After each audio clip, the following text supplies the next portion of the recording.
Hello. So I'd like to share a little bit more about myself before we get into some of these shared episodes with interviews and guests. This is pretty raw and unscripted at this point, but I think it'd be worth sharing. Fairly relatable. So I am one of those people that when the addiction sets in, I'm somebody that can't stop. I don't know when to shut it off. I'm not a one drink and done. I am the one drink and let's do shots, and next thing you know it's 4 in the morning and you're doing something absolutely crazy. There's a reason I had a nickname Crazy Larry back in the day. Those that know me from the way back times, military service or even beyond, all have some crazy story that is so unbelievable of some crazy thing that I did, um, befitting to the name of Crazy Larry. It took a long time to work past that, as drinking was part of my identity. So when I finally decided that enough was enough, I was literally killing the old me. Um,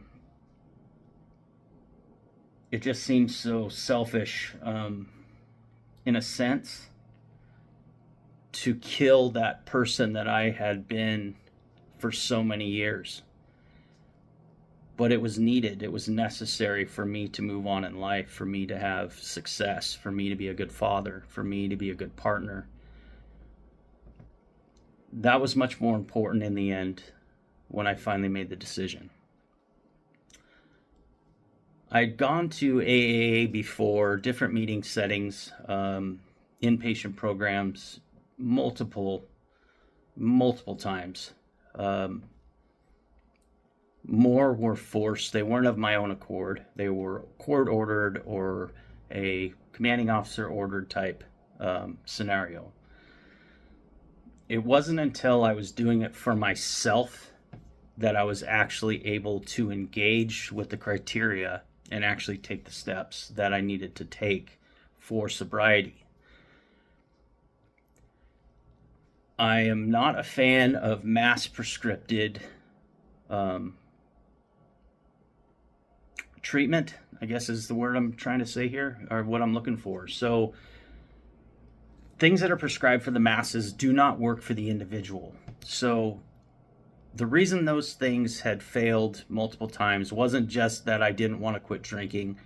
They just seemed like absolute BS nonsense. This is ridiculous what these things are trying to have me accomplish. So I tried different programs through the VA, certain outpatient programs, tried AA, group sobriety type stuff. I appreciate the AA settings. I will go to an AA or an NA meeting when I can if I'm on the brink of some kind of breakdown or of having some mental health issues, just to get some things off my chest. But for the most part, the person that helped me most was a man that I respect greatly. So with me being such an alpha person and such a hard-headed tough guy, if I would go to a treatment and I would look at the person, I would know in seconds if I respected them or not. If I didn't have respect for the person, I would automatically shut down and there would be nothing accomplished that day. The person I connected with is a prior military. He was infantry in Vietnam. Great man. He had a blue collar background, just like myself, and we connected instantly. A lot of my short videos, I have a heavy focus on gratitude, temperance, and forgiveness, and those three things helped me along that journey of sobriety, as well as put my life back on track. It wasn't such a heavy focus on the addiction or the stupid shit that I did in those years of drinking. It was more focused on learning to love myself, forgiving myself for the actions that I had performed, forgiving myself for hurting people that I loved, which was huge. That made one of the biggest impacts that I could possibly think of. The portion of temperance, these are tools that we all have from the beginning, but you don't necessarily apply them.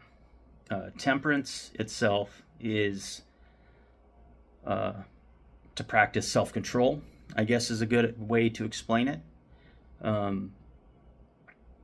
You think temperance like anger, but temperance is literally self-control. The ability to control yourself in certain environments, certain situations. And then the gratitude, that's a huge one. Always being thankful for everything you have. For me, like I've stated before in other shorter videos, gratitude is where you need to start small. Because if you're focusing on the big things, it's not going to put things in perspective. Gratitude needs to be, I woke up this morning, I opened my eyes, I'm still breathing, I'm able to get out of bed by myself without assistance, I can tie my shoes, I'm able to hug my family in the morning, I'm able to drink some warm coffee, those little things. That's what you have to do to put into perspective of how blessed you are and what you should be grateful for. Anything else, that comes with time. Then you start to, it just creates happiness beyond the small stuff.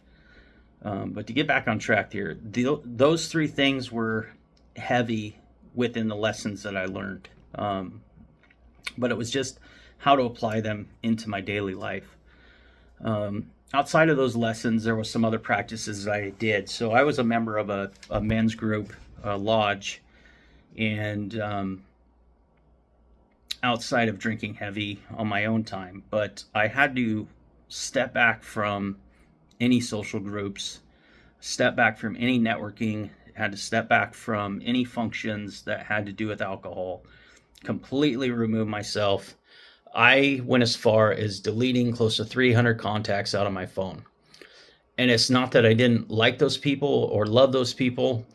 Anything that associated with using of any sorts, I had to cut off from my life. I lost a lot of people, but in the end it worked out okay, because the ones that were my true friends that didn't need to be nurtured and talked to over and over and over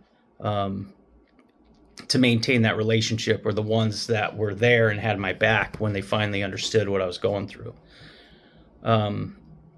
It was lonely, but I wasn't alone. So, I got my own faith and my own beliefs, and that really helped me move onto that journey with spirituality.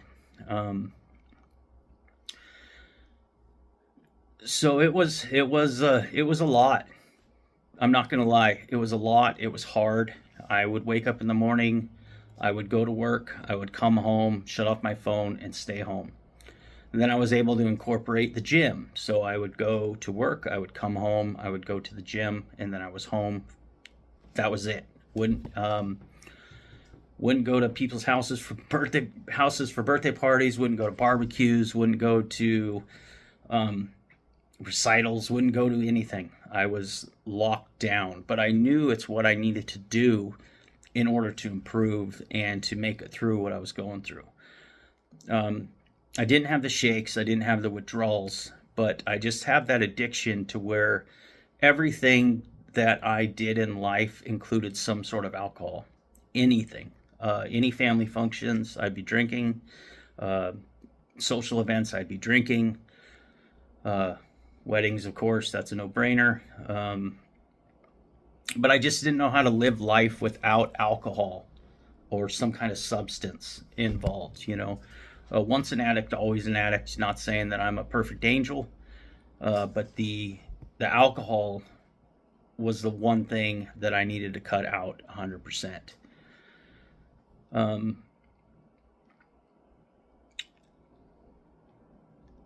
I'll never understand what it is to have that kind of control to where somebody can just have a glass of wine and be content.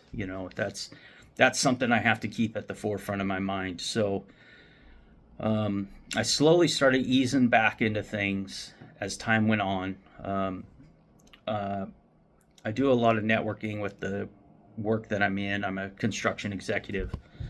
And so I had to ease back into that. It's all part of business development, the things I do in my normal day to day. So once I was able to go to one or two events, I'd start showing up. I'd hang out for about 30 minutes, shake some hands, hand out some business cards. But once the happy hour started getting a little more happy, I knew it was time to beat feet and get out of there.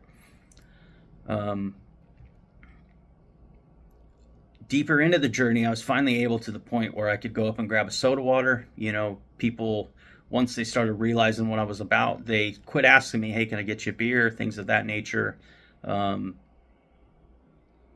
I'd meet with clients, I quit doing happy hours. I'd do coffees or lunches, things of that nature. And it just worked. It works for me. Still to this day, I go to happy hour functions all the time. I go to networking functions. I go to social gatherings. I go to political functions. I do all sorts of things. I hold a few different local political seats, nonpartisan positions with governing agencies, and I love it. I'm to that point now where I can hang out at a bar and not even consider grabbing a drink. But I always have it in the back of my head that if I do drink, I know what path that's going to take me down.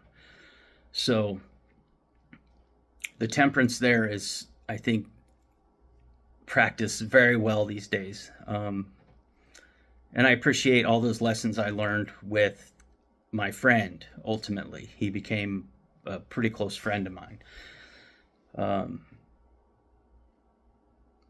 Life's good. Life's good. I got no regrets other than not stopping before I did. Forgiveness, forgiving myself. I still have those cringe moments. I'll see an old picture, or I'll hear a story. Yeah, they're funny, I laugh at them now, but there was that time when I just hate myself when I'd hear those stories. The blackout crazy nonsense that used to be normal for me. My life's changed. My life's changed for the better. It's changed for the positive. I'm a very blessed person.